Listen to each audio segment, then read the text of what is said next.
Okay, welcome back into the Yappin' Football podcast. As always, Dylan Mehl, joined by my guy Javon from Stats Over Feelings. And today we're going to be talking to you guys about the 6 most important games for Week 5 of the NFL season. A month has passed, and we know a lot about a lot of teams, and we don't know a lot about some teams still. And some teams are kind of borderline tilting. Is their season about to end this week? Are they about to become Super Bowl contenders? Are they just mid? We're still working through all of that, but we got a really solid week ahead of us. And we are coming off the high of watching a fantastic Thursday Night Football game. That just ended overtime, Javon. I mean, what'd you think of that game? I mean, that game, man, besides the week 1 Chiefs versus the Baltimore Ravens, man, that has to be up there for game of the year, in my opinion. I think that game was better. I think from a football standpoint, I think that Falcons Buccaneers was better, but from star power of Mahomes and Lamar in the first game of the season, that's why people are going to like that game better. But I thought it doesn't get better than overtime. Yeah, nobody expected this game. Kirk Cousins, 509 yards. Baker Falcons Mayfield. record. Yeah, Baker Mayfield, a 137.5 passer rating, and still lost the freaking game. Man, I don't think he did anything wrong, honestly. I mean, even Kirk Cousins had an interception, so that game was crazy. Yeah, and that interception almost cost them the game. I thought that was such weird clock management on 4th and 15 to not punt it. But hey, sometimes it's better to be lucky than good, which may be the case, or may be the case that one of these two teams needs, because the first game that we're talking about, Jets Vikings in London, the London game, and hey, might be better for Aaron Rodgers and the Jets to be lucky than good when it comes to this game. The London games are always so interesting because obviously both teams deal with the travel, but you never know exactly how certain players are going to deal with it. And it's a different time zone, different fields. You don't really know what the fans are like there. It's not exactly a home game, although it is a home game technically for the Vikings. It should be fun. And then there's all the rumors of now Davante Adams being traded. And to me, it feels all but for sure he's going to go to the New York Jets. Aaron Rodgers is the de facto general manager of that team. And I don't think he'll be outbid for Davante Adams, considering through a month into the season, Allen Lazard is the Jets' leading receiver, not Garrett Wilson. Clearly that connection has not worked itself out, and maybe it'd be best for Garrett Wilson for Davante Adams to get there. Maybe you could teach him a thing or two about Aaron Rodgers. But the Vikings through a month, I would say, have been the best team in the NFL from a football standpoint. Now, it's not me saying, hey, go bet money on them to win the Super Bowl or anything, but they have played like the best team in the NFL. Sam Darnold, 932 yards, 11 touchdowns to 3 interceptions. The defense has been off the charts. They're top 5 to top 10 in just about every category. They lead the NFL in sacks. They're tied for the lead in takeaways. So a Jets offense that has been a little stagnant, I would say, only not being able to score a single touchdown against the Broncos, now faces this Vikings defense. Do you think the Jets can do enough offensively to win this game? I mean, honestly, man, you was talking about it just now. Garrett Wilson, they seem to have figured it out, man. He can't – I don't think he can handle all the focus being on him. I mean, you see Mike Williams, he's starting to slowly come along, 40, 50 yards here and there. I mean, Allen Lazard, like you said, is the leading receiver, but I don't even think Garrett Wilson's had a receiving game over 60 yards this entire season. So, I mean, he has a couple of touchdowns, I believe, but he hasn't really, popped out at all. So I do think the Jets, it seems like they're kind of limited offensively now. But and Brees Hall last game, 4 rushing yards only. Yeah, that's crazy. I mean, there's Jets fans booing to give Braylon Allen the ball with the game on the line instead of Brees Hall. But hey, but I do think it is possible. I mean, you have Aaron Rodgers. I still believe he's capable of beating any team on any given Sunday. So I'm not going to count them out. They still have talent on the offensive end. They still have a very good defense. I know everybody wants to see Sauce versus Justin Jefferson this weekend too. Yeah. So. I mean, who knows, man? If Sauce can lock up Jay Jettis, who knows how it can end up going? I don't think there's a single corner that can lock down Justin Jefferson. Going into the season, I was of the belief that Tyreek Hill is the best wide receiver in football, and I still think Tyreek is up there, but I think Justin Jefferson has passed him. I think it doesn't matter who the quarterback is. Justin Jefferson finds a way to get open and the ball can get to him. He can dominate at all three levels. He's a massive red zone target. He is the best wide receiver in football. For his career, I think he averages just under or maybe just over 100 yards per game. I think it's over now. The guy is just absolutely freaking elite. Him and Sam Darnold are on the same page. And Jordan Addison coming back last week, he scored twice against the Packers. Aaron Jones has been great. The Vikings, man, they, I'm soft launching this take on the pod here. They remind me of last year's 49ers. A ton of weapons, a quarterback that we're not sure if he's proven or not, but he's in MVP conversations, a defense. Their defense probably is better than San Francisco's last year. Now, the offensive talent isn't quite up to par. Aaron Jones is no Christian McCaffrey. TJ Hawkinson isn't quite George Kittle, but there is a lot of similarities in between these two teams. Kevin O'Connell, a fantastic head coach. I believe in the Minnesota Vikings. I don't think this was just a 1 month wonder. Do you think that the Vikings are pretenders, or do you think that they're a legit contender? I think they're contenders, man. The conference, honestly, the whole NFL is wide open. If you ask anyone today, I don't think anyone can tell you a definitive Super Bowl matchup or who the favorite is going to be. And I mean, as of right now, man, we're going to see how good the Jets are, because if they can beat the Vikings, all of a sudden everybody's going to think, okay, the Jets are a little bit better than we thought. But if the Vikings beat the Jets, I don't think that many people will be surprised. And that's kind of crazy to say, because coming into this season, nobody would have said that. This was pegged as a W. You circled it if you were a Jets fan and said that's a win. And now it's like, this might be one of our toughest games this season.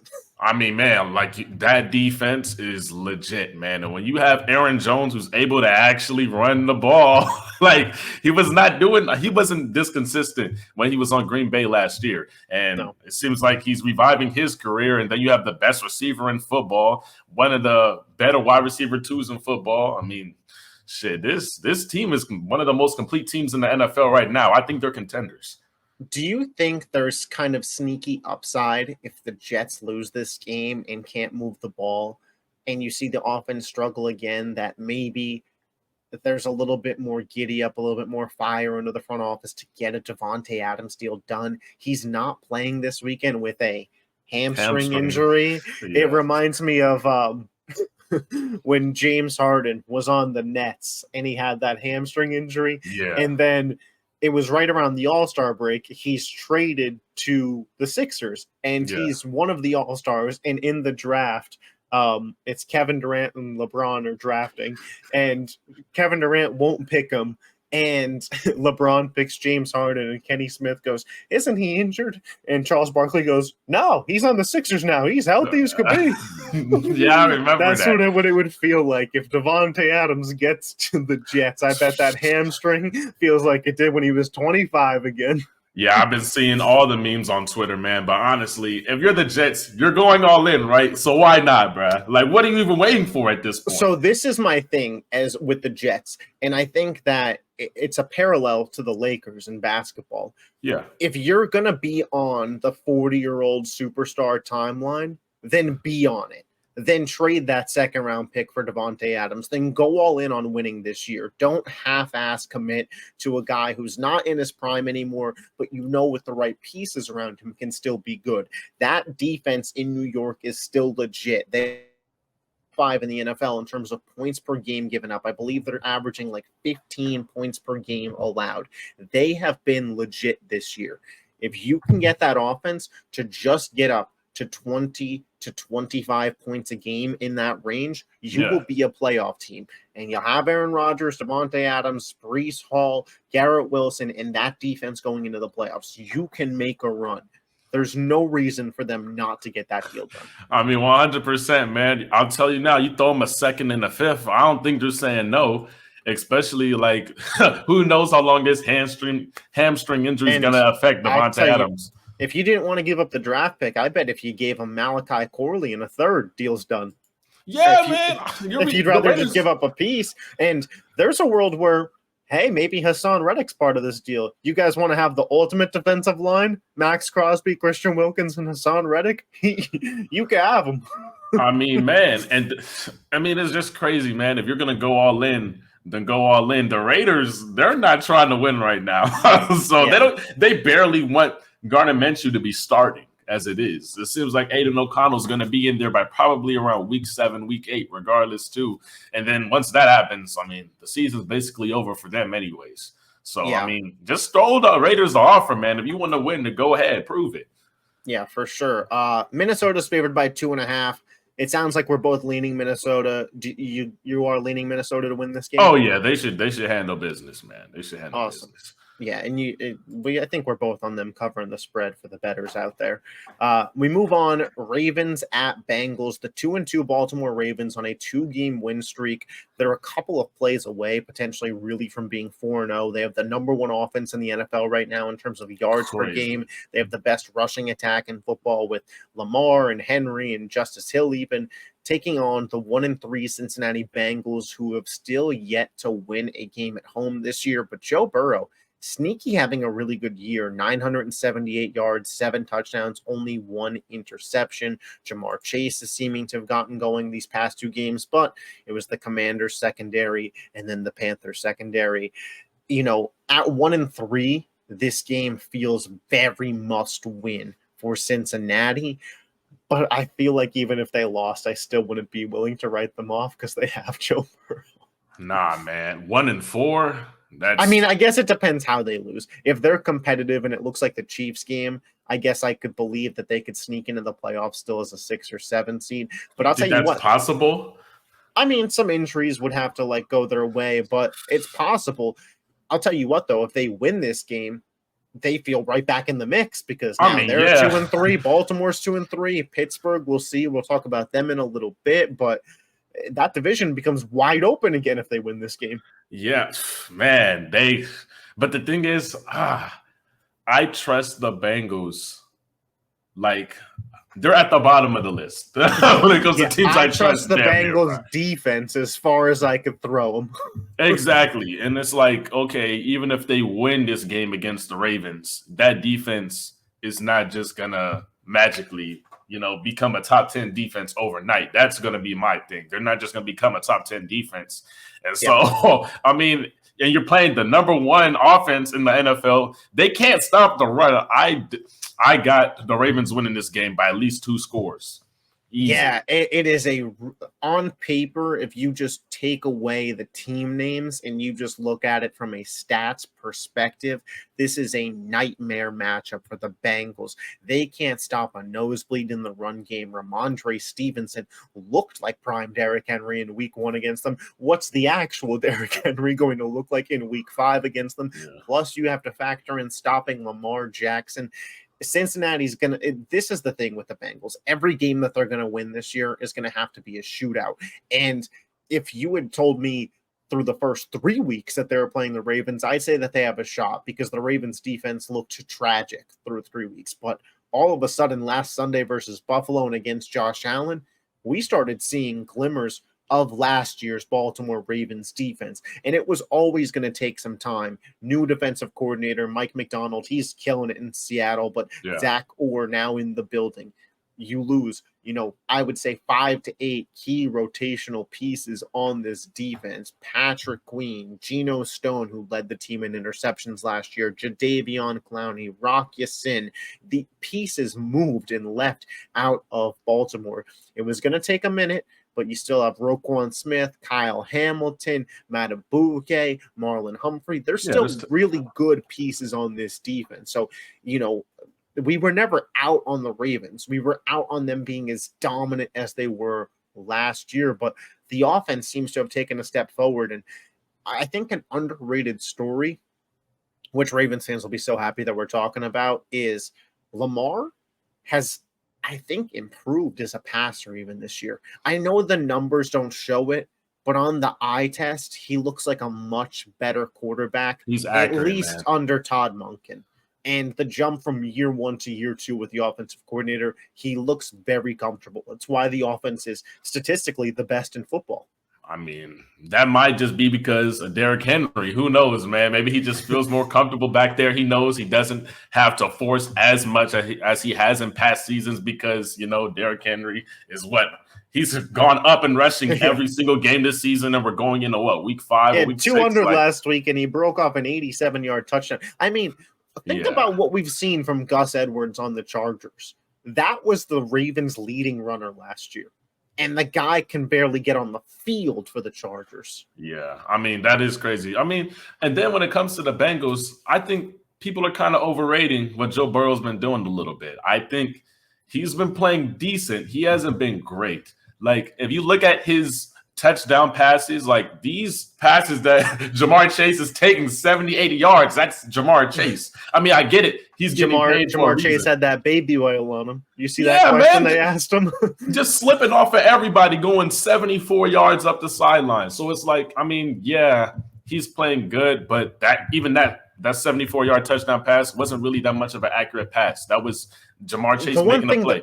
I'll say Joe Burrow, Jamar Chase, and T. Higgins are almost the only bright spots of this Bengals team. So I'm going to give them a ton of credit, especially if they win this game, because to have no rushing attack, I mean, it's Zach Moss and Chase Brown, 2 backups, an offensive line that's middle of the pack at best, and a defense that has been tragic. If they can get to 2-3 and really be in this AFC North race, we got to give some flowers to Burrow.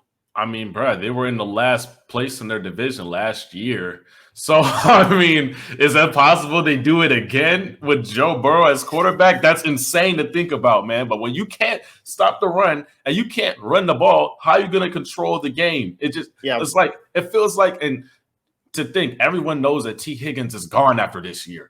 And it's like, if you want to contend this year, you have to make a trade for somebody. Well, so if they lose this game, you have to start considering trading T. Higgins. Exactly.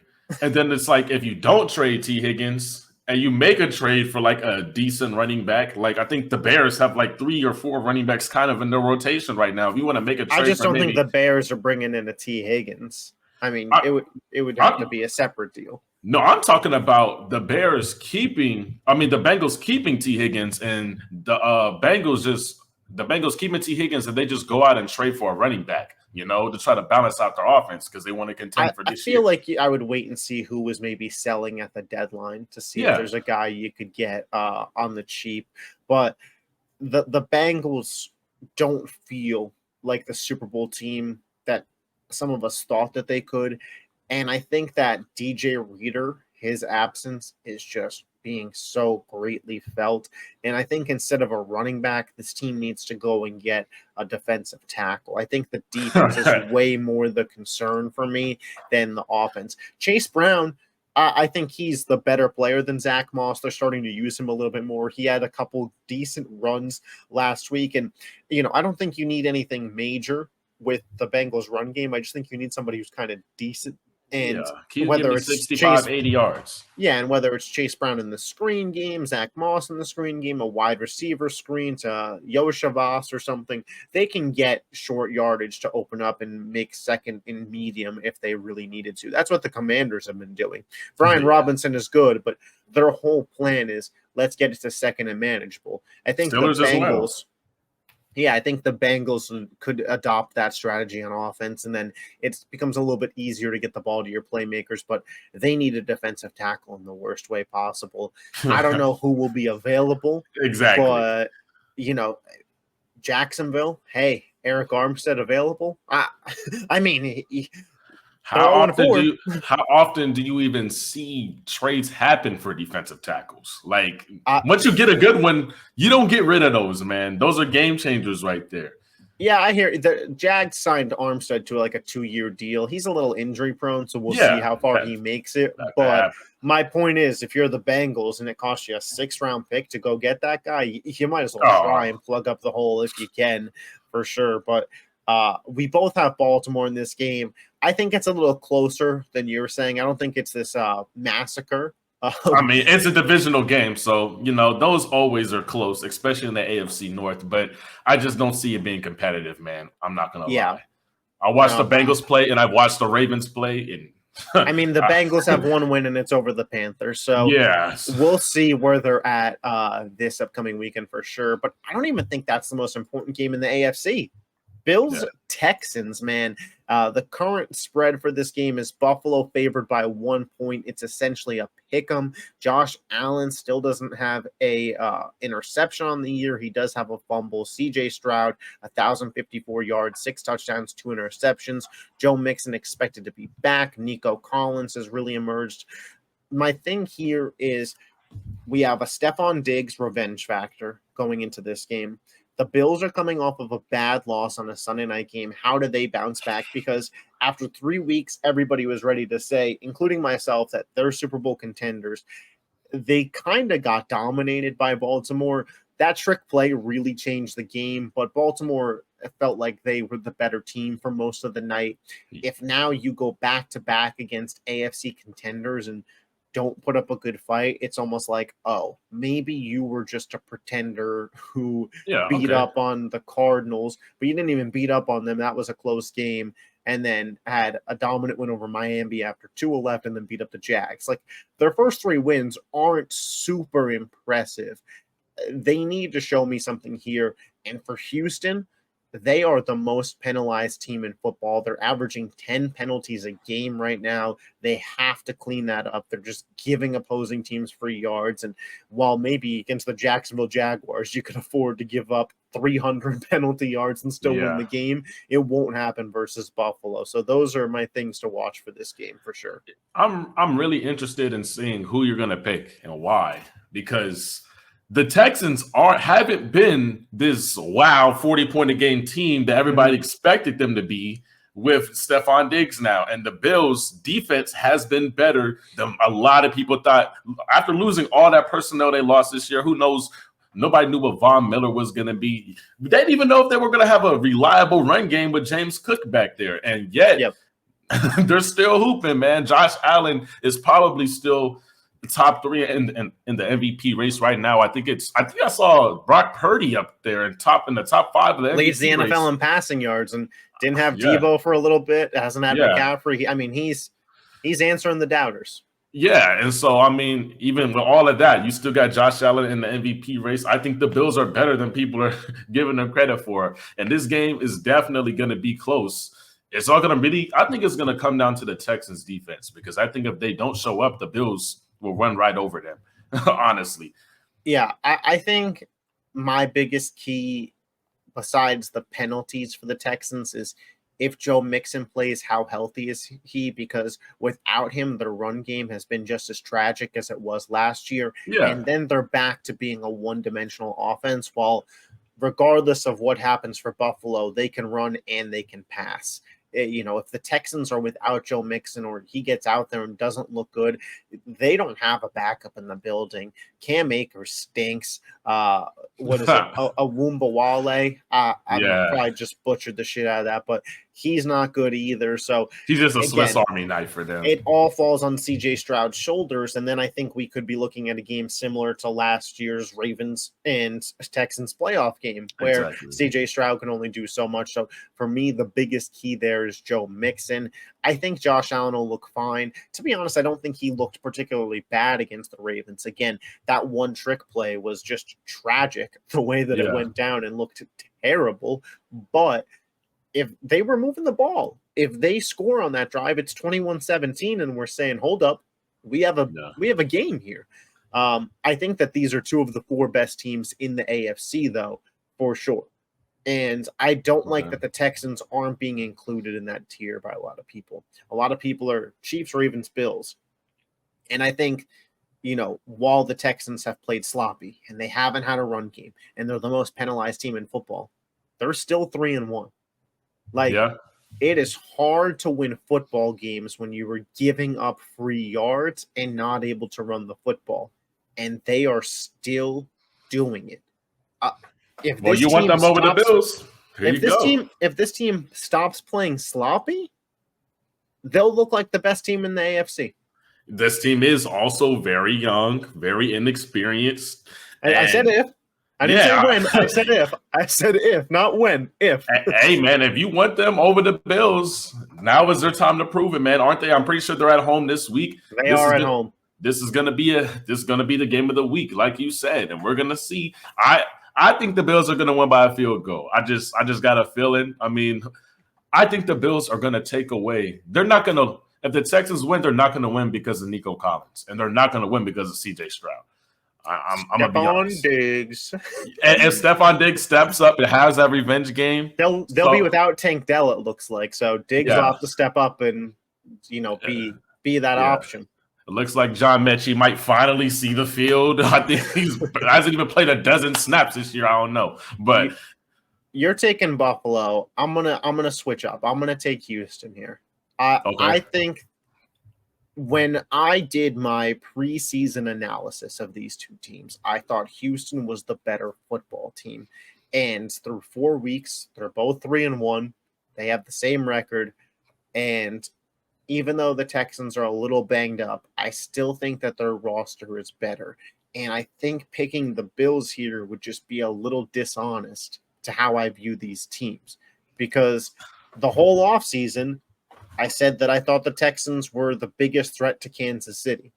And picking them to lose at home to Josh Allen after they've shown me that even in bad performances they could win football games, I don't know. I don't think it would be honest to my view of the team.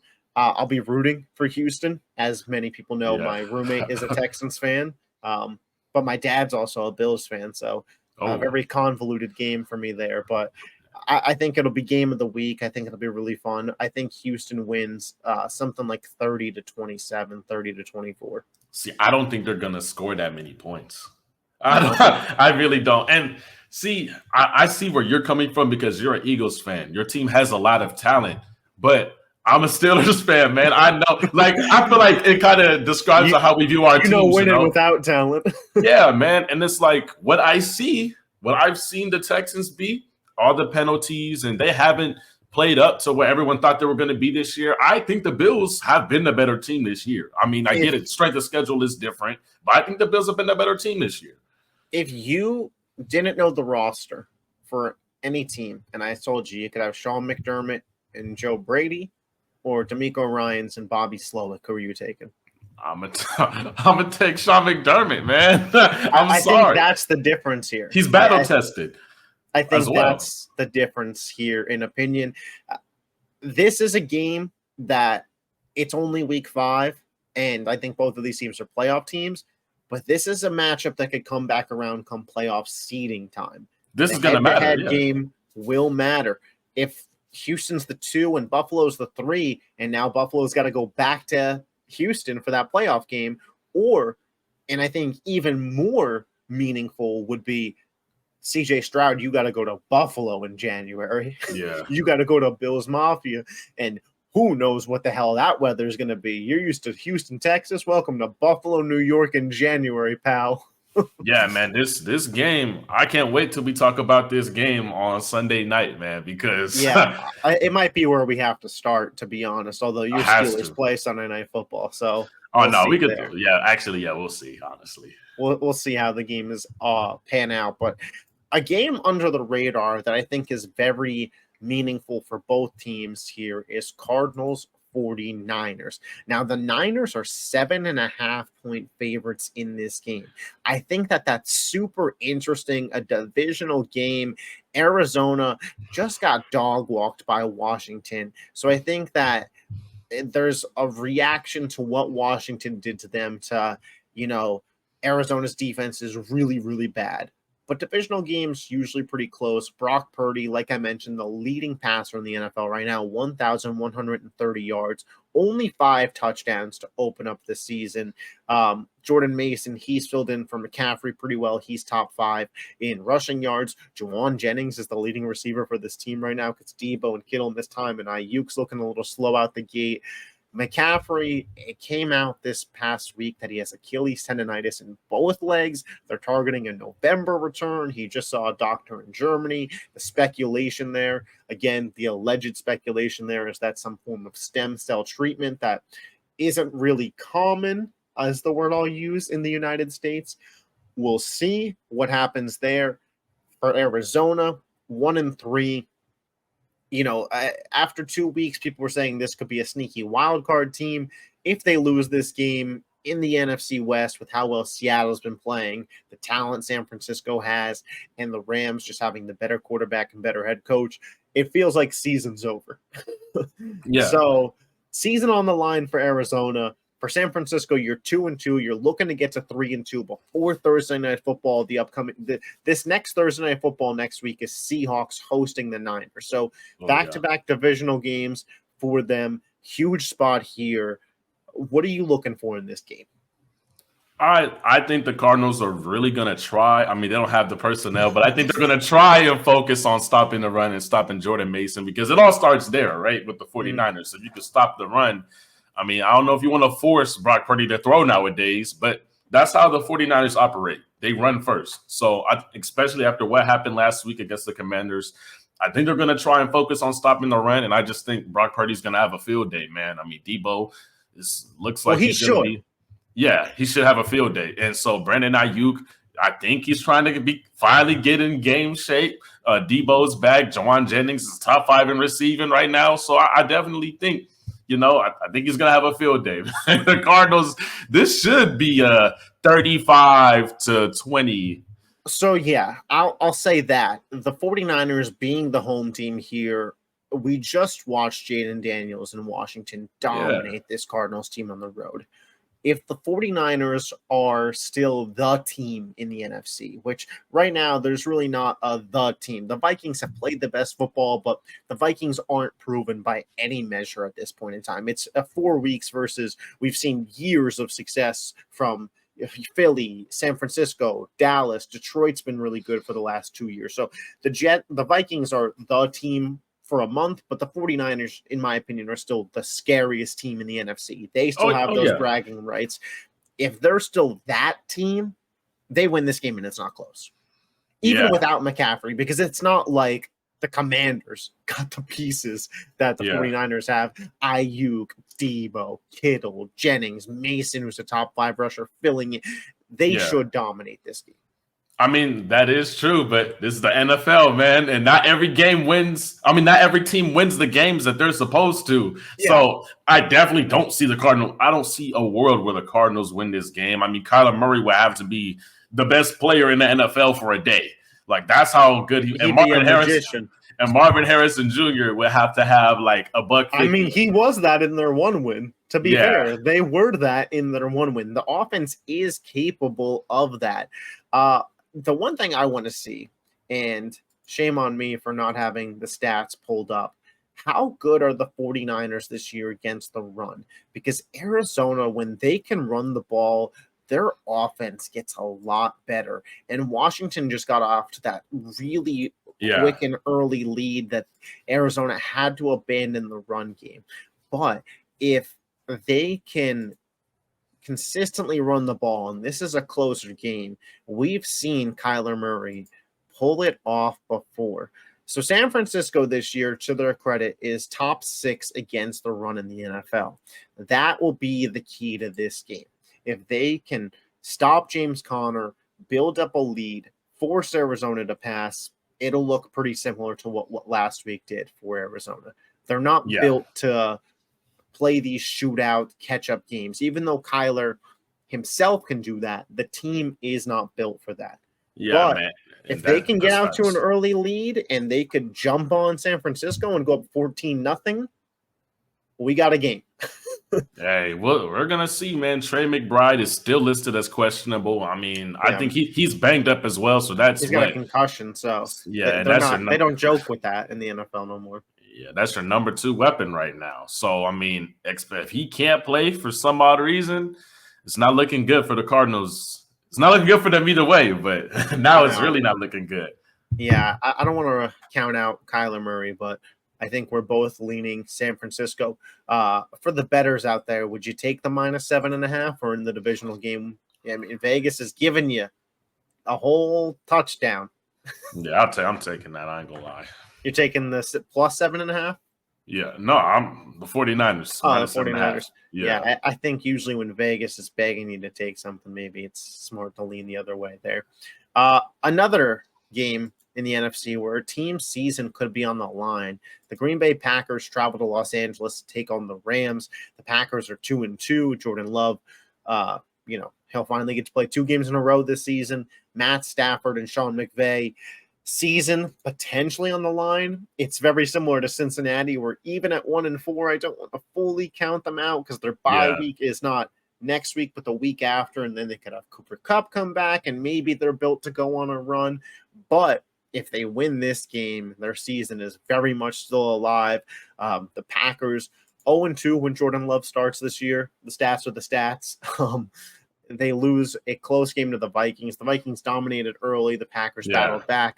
No Christian Watson. Dontavian Wick steps up in a big, big way. Picked him up in my main fantasy league. Probably going to be playing him because I had Cooper Kupp and Rashee Rice. So really desperate for a new wide receiver. Hopefully Wicks is that guy. But do you think the Rams make this a game? Do you think the Rams go win it? Green Bay is favored by 3 on the road here. The Rams are winning this, man. It sucks, but I don't see a world where they where they win this game. I'm never going to count on Matt Stafford because I'm a Matt Stafford believer, man. But you got Tutu Atwell back there. I mean, Kyren Williams has been one of the best running backs in the NFL for probably over a year now, if we're being honest. But I just don't see a world where the Rams win this. I believe Jordan Love threw 52 passes last week. That's not happening this week. I expect Josh Jacobs to have over 20 carries, just like when Malik Willis was playing and he was having 23 carries in the first half. I'm not saying he's going to do that, but I expect him to end the game with at least 22 to 25 carries.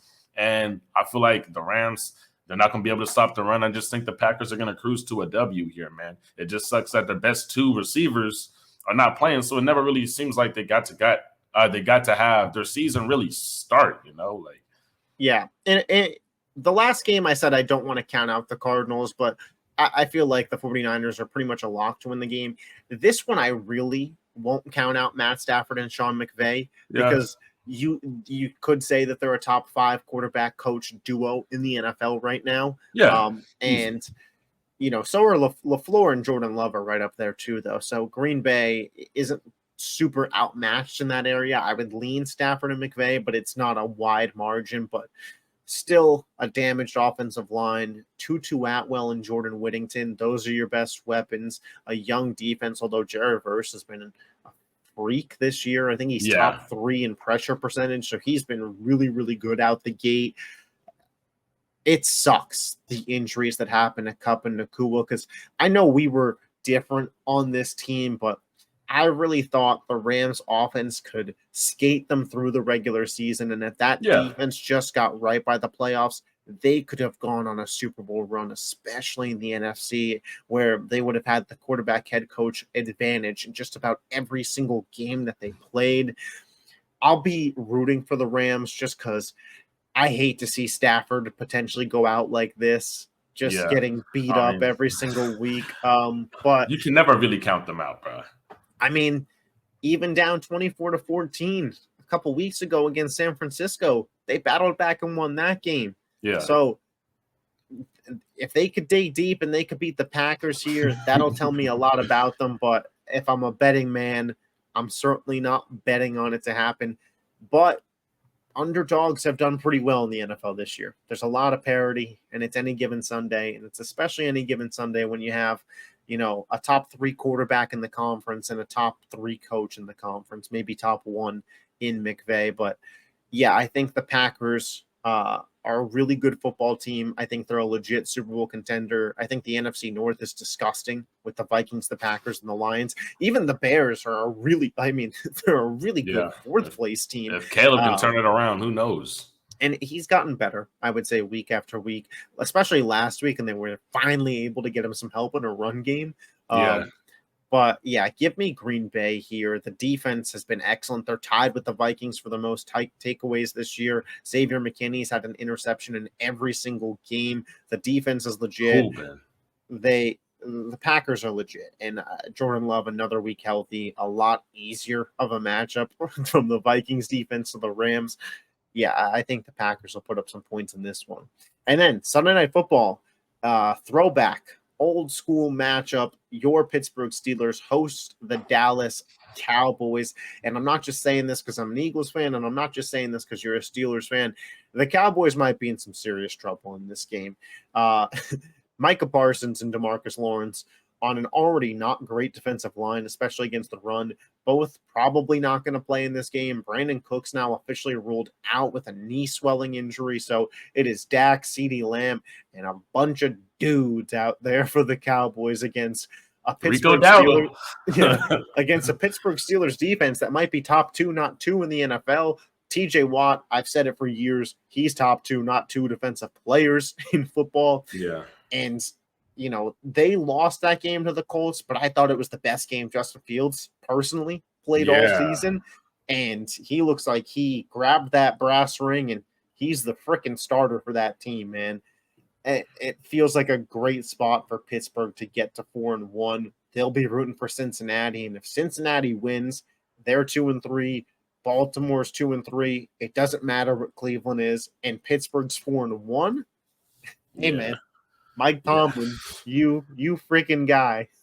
Yeah, I mean, this game is going to be really exciting. I want to see how Arthur Smith, goes about this game. Is because Najee Harris, man, he had 13 carries for 18 yards last week. You can't do that. Cordero Patterson comes in and his limited carries because he got hurt in the first half, I believe. But he had 5-6 carries, averaging 7 yards a pop, and then. In the second half, you give the ball back to Najee Harris, and it's just the run game. It stops at the line of scrimmage, man. It just pisses me off. If you can't run the ball on the Cowboys this week, you have to do some serious talk or some serious thinking when it comes to these splits between Jaylen Warren, because they've slowly but surely started to ease him out. Now Jaylen, I get he's banged up, but now he's not getting as many carries as he was last year. The Cowboys are giving up 145 rushing yards a game this season. And in terms of their rushing offense, the Cowboys are the worst in the NFL, I want to say. At 75 rushing yards per game. So the Cowboys are at home this game. If they drop 3 in a row? Pittsburgh's at home. Pittsburgh's at home. Oh, okay. I'm tripping. Wrong. But so if Pittsburgh's at home, they're favored by 2 points in this one. And they should dominate time of possession. I just don't, because Dallas won't. I don't think Dallas will be able to sustain drives because they're not going to be able to get Dak into a lot of 2nd and 3rd and manageables. I think we see a lot of 3rd and 8s in this game, a lot of 3rd and 7s. And what's going to happen is TJ Watt and the rest of that defensive line are going to be able to pin their ears back, and they're going to be able to go at Dak Prescott. He is going to get his shit kicked in this game. And again, this is not. You could throw all the Eagles stuff behind me away. I know the problems with my team. But in this singular game, the Cowboys might be in freaking hell, man. Because, again, without Micah and DeMarcus Lawrence, you're not going to even be able to generate a pass rush against Pittsburgh. Yeah. And you can't stop the run to begin with. This would be, in my opinion, Pittsburgh -2 is an easy bet. For me, this would be a crazy game if Dallas won it.